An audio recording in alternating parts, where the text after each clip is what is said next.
Hot topic this weekend in baseball was the whole topic of pitch tipping. So Tigers catcher Tucker Barnhart, I don't know until Anthony Rizzo told me when I got to first base in the 8th inning. And then the right-hander Alvin Rodriguez said, I didn't realize that I was doing that, but I saw the video. Yeah, I was tipping.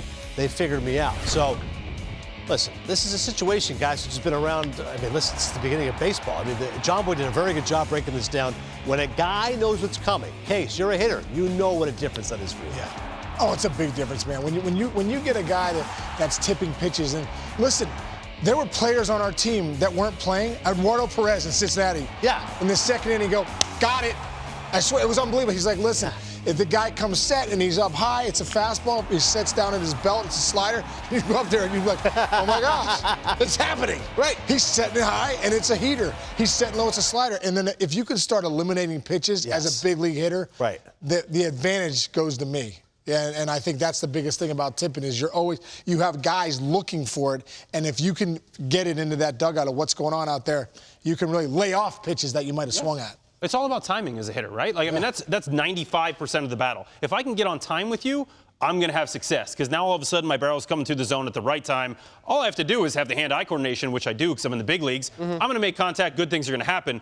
When you know what pitch is coming, there's no issues with timing unless the pitcher's out there messing with you with this, Nestor Cortez out there messing with. Other than that, you're good. You're golden. So yeah, it makes it a whole lot easier as a hitter. I can tell you though that there were times you have to be the right kind of guy to do it because there were times as a hitter if someone said, hey, I got something, I would see it, I'm at the plate, and then he'd throw a curveball because I'm seeing curveball. Everything he did is curveball, but he buries it. But I just swing because he said, oh, I know a curveball's coming. I'm going to swing. Yeah.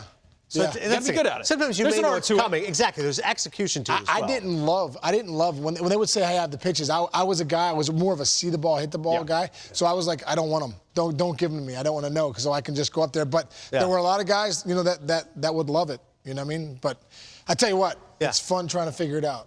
If you're in that dugout and you do figure it out, it's fun as a team when you get together and go, we got this guy. That's baseball, right? Gamesmanship. A little bit of espionage. You try to figure it out. By the way, apparently Derek Jeter was like you, did not want to know what the pitch was that was coming. Just see ball, hit ball. Another example of pitch tipping, Mets-Dodgers. That was a very exciting series over the weekend. And this was another example here. Again, Nimmo strikes out. But then he talks to Francisco Lindor. Hey, you know what? Here's what I think he's doing. Hey, between you and me, here's what's happening. Look at that pitch over there, Sonny. Okay. And once they kind of have that communication, it looks like they've got a feel on what's going to happen. So later you see Francisco Lindor up, hits the home run. Okay. Might have just been the pitch. Or it might have been the fact he had a sneaky suspicion after what Nimmo had told him. But you see that smile, that look on their face. He's like, hey, dude, I told you. Did I tell you or what? And it was on a breaking ball, and he was on time, and he absolutely crushed this thing. That's one of those things as a catcher.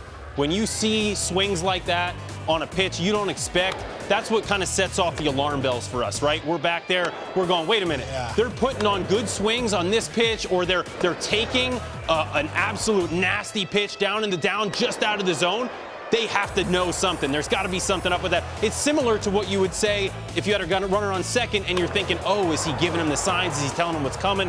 Whatever it is, that's the kind of stuff that you look for as a catcher, and you got to immediately try to make the adjustment because it can be too late really quick. As a catcher, have you ever had to figure that out, like get together and say, all right, something's not right here? Oh, absolutely. Something's Many not right. times. And have you figured it out? Yeah, no, because what we'll do is we'll all get in, at least in the dugout, or if I can try to figure it out on the field, but we'll at least get in the dugout in between innings. We'll talk. We'll have someone watch some video. Try to see, okay, what was he doing maybe that was giving it away so we can make an adjustment. Yeah, because I think the biggest thing when you go back and watch that game, it's the takes. Yeah. When as a hitter, if I got a nasty hook like that, my take might be, but my take's not going to be. Yeah, it's not going to be, oh, nice. No, that means I got something. If my takes are, yeah. If I'm a nasty hook, I'm still kind of giving it a take like that. Yeah. I'm just always amazed that even tipping even occurs. Like, I'm like, you're a major leaguer. Just repeat the same motion. But it can be something as subtle as gritting your teeth a little bit. We'd always look at the glove. The glove here, and the guy with fastball, maybe the finger would come up. Right. Curveball would stay down, the fanning or whatever. There's so many different ways to pick up. The funniest thing I would see, and this happened a couple times in my career, but you'd get guys that they stand here with their hand kind of behind their back, and then as they're coming set, I could see them rotate the ball, and I'd be like, oh, breaking ball, thank you. Right. Like, you see things like that. It doesn't happen that often, but it happens occasionally when you see those little things. You see them, grip a ball in a certain way. Oh, okay, all right. Or when you see their hand kind of rotate a certain way, that's what you say with the glove. It doesn't have to be a lot, but the same movement constitutes the same pitch usually, and oftentimes that can lead you as a hitter to know what's coming.